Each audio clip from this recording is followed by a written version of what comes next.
Rogamos el favor de su atención, damas y caballeros.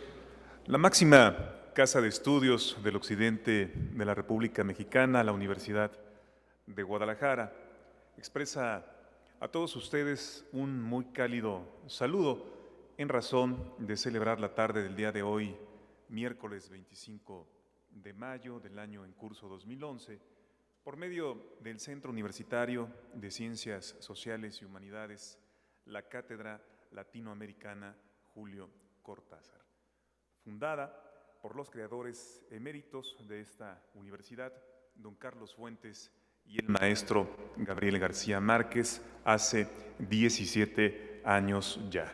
La conferencia magistral de hoy día se titula La paradoja del gobierno cardenista, momento culminante y final de la Revolución Mexicana, que será dictada por nuestro huésped de honor invitado, el doctor Javier García Diego, conferenciante magistral. Sea bienvenido, doctor, muchas gracias por acompañarnos.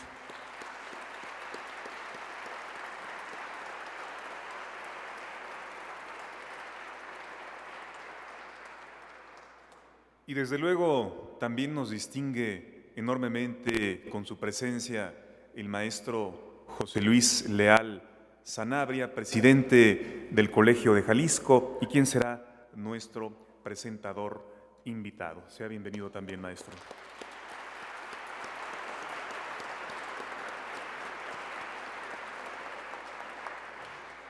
Presentadas las personalidades quienes conforman la mesa de honor de esta tarde, deseamos también hacer, por supuesto, extensivo el salutatorio cordial a los integrantes de los poderes e instituciones públicos que nos acompañan, a la comunidad universitaria, directivos, profesores, estudiantes, señores representantes del sector empresarial, miembros de las asociaciones civiles, representantes de los medios de información masiva, invitados especiales, amigos todos, sean también, por supuesto, cordialmente bienvenidos. Daremos continuidad invitando para que, por favor, tome la palabra con su mensaje y posteriormente presente a nuestro conferencista, al maestro José Luis Leal Sanabria. Señor presidente del Colegio de Jalisco, por favor, cuando guste comenzar.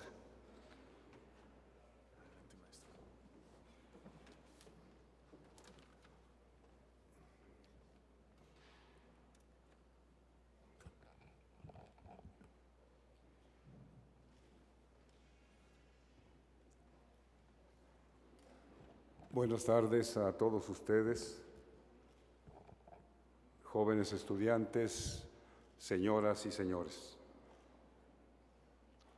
Al historiador corresponde ser la historia, estar en la historia, vivir la historia, comprender para interpretar y traer a la memoria presente el espacio histórico elegido, del vasto programa del mundo al reducido escenario de la vida rural, urbana y cotidiana, de la historia universal a la microhistoria, del amplio espacio de Tombi al pueblerino de González y González.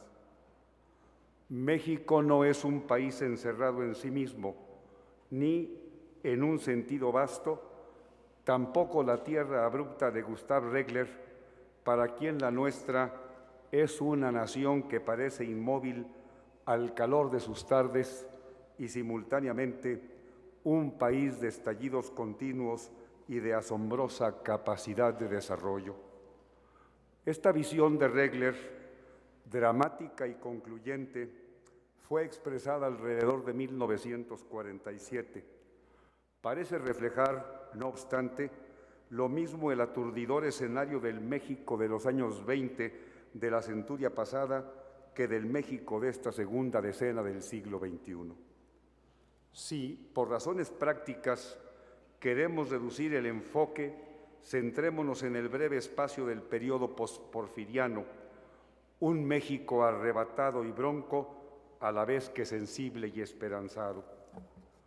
Envuelto en la dinámica campirana del zapatismo o en las barnizadas posturas de los constitucionalistas, un México más propio del pincel volcánico de Gerardo Murillo que de la paleta multicolor de Diego Rivera.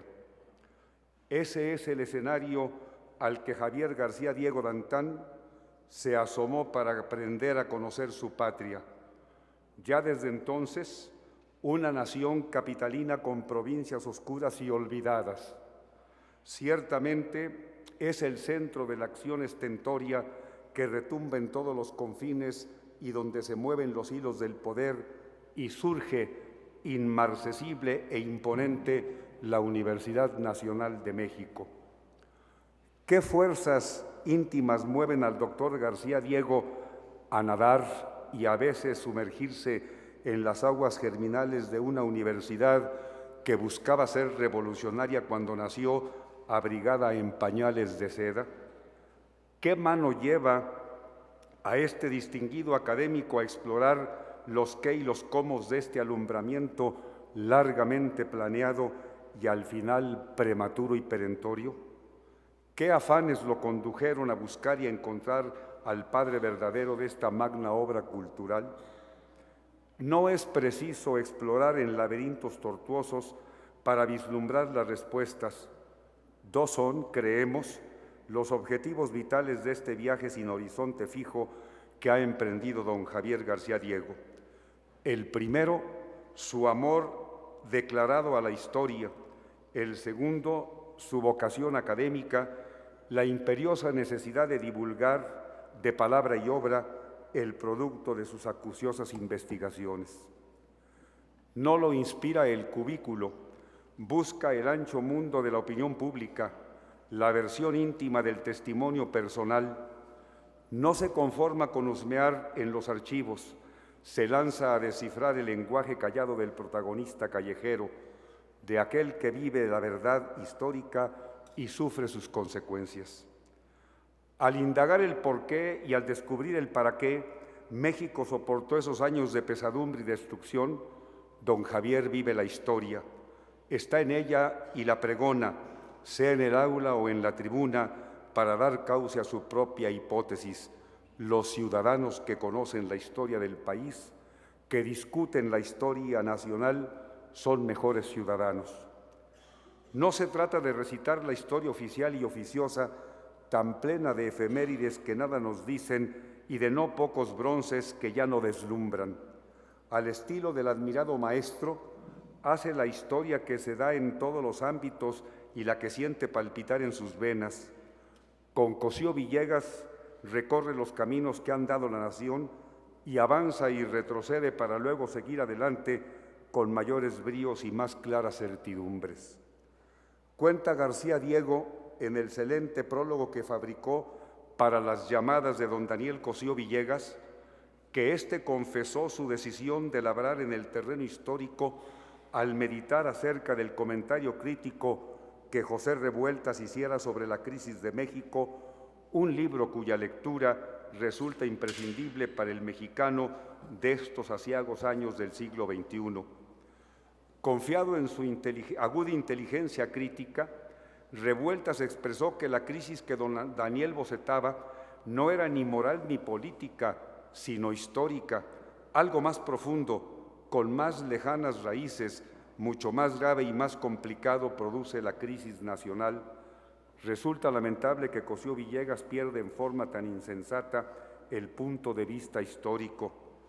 Don Daniel recibió y asimiló el rayo que lo hizo olvidar sus orígenes académicos como economista y abogado para, a los 50 años, convertirse en aprendiz de historiador. Más allá del episodio anecdótico, buscando la analogía, sino imposible, al menos difícil, García Diego no requirió de la crítica ajena para encaminarse por los senderos de la investigación histórica. Al darle la bienvenida como miembro del número de la Academia Mexicana de la Historia, Enrique Krause expresó que desde hace mucho tiempo Javier se ha dedicado primordialmente a la historia política de la Revolución, enseguida a la historia cultural y también a la intersección de ambas. En esas dos vertientes, la cultura y la política, la universidad y la revolución, ha caminado su trabajo académico y su obra. En otra ocasión, el propio García Diego señalaría la razón que da cimiento a su dinámica vocacional. La historia política es historia pero también es política. El historiador de la política suele ubicarse en tres tiempos: pasado, presente y futuro. Así, hoy podríamos preguntarnos por las similitudes y diferencias entre nuestro México y el de hace 100 años. Situándonos en el orden de las preferencias de nuestro distinguido conferencista, creemos probable que la intención de conocer la historia de su alma mater y de divulgarla entre sus discípulos y condiscípulos de todas las épocas, despertó su afán por estudiar el nada apacible caminar de la Universidad Nacional de México en la incertidumbre que vivió el país al desbocarse el descontento y las rabias populares. Su tesis doctoral, su primera gran obra, lleva un título no solo original, también significativo: Rudos contracientíficos, la Universidad Nacional durante la Revolución Mexicana. Original denominación por su carácter coloquial, significativa porque capta cabalmente cómo fueron las batallas que hubo de librar la entonces pequeña comunidad universitaria en defensa del qué, del por qué y el para qué de su institución, lides en la que ellos, estudiantes y académicos, vendrían a ser los rudos, oponiéndose a los elitistas residuos del cientificismo político porfirista. En opinión de García Diego, la fundación de la Universidad Nacional no significó crecimiento o mejoramiento de las principales actividades propiamente universitarias, ni se enseñaría mejor, ni se investigaría más. No obstante, acota el momento más solemne de las pomposas celebraciones del centenario fue la inauguración de la Universidad Nacional. Esto permitió al universitario investigador a vislumbrar el carácter trivial de su fundación casi como un añadido de lujo al oropel de las festividades. Fue, asegura el autor, una estrategia política de Díaz incluida en los diversos propósitos que se fijó, entre ellos justificar su enésima reelección para celebrar el centenario de la independencia a todo color y con proyección internacional. Objetivos los hubo de carácter histórico y de naturaleza académica para demostrar que el país tenía un pasado del cual enorgullecerse y un futuro para el que se preparaba con seriedad. Corroborar en los propios archivos universitarios esta ofensiva conjetura llevó a García Diego a desnudar sus sentimientos personales y a descubrir su nunca ocultada pasión universitaria para marcar, en un artículo publicado el año del centenario, su deslinde rotundo y tajante. ¿Cuánto le debe, dijo, el modelo universitario posrevolucionario al proyecto de Justo Sierra de 1910? En verdad, poco, casi nada. Fue de tal magnitud, continuó, la renovación de la universidad hecha por José Vasconcelos en 1920, que es preciso concluir que la Universidad Nacional Autónoma de México de hoy se remonta al proyecto de Vasconcelos. Fue con este que la universidad se convirtió en una institución para las clases medias, no para la élite.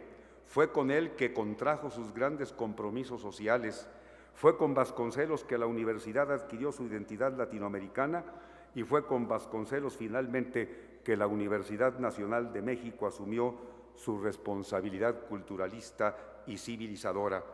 Podrá cumplir 100 años de nacida, pero solo cumplirá 90 de existencia auténtica.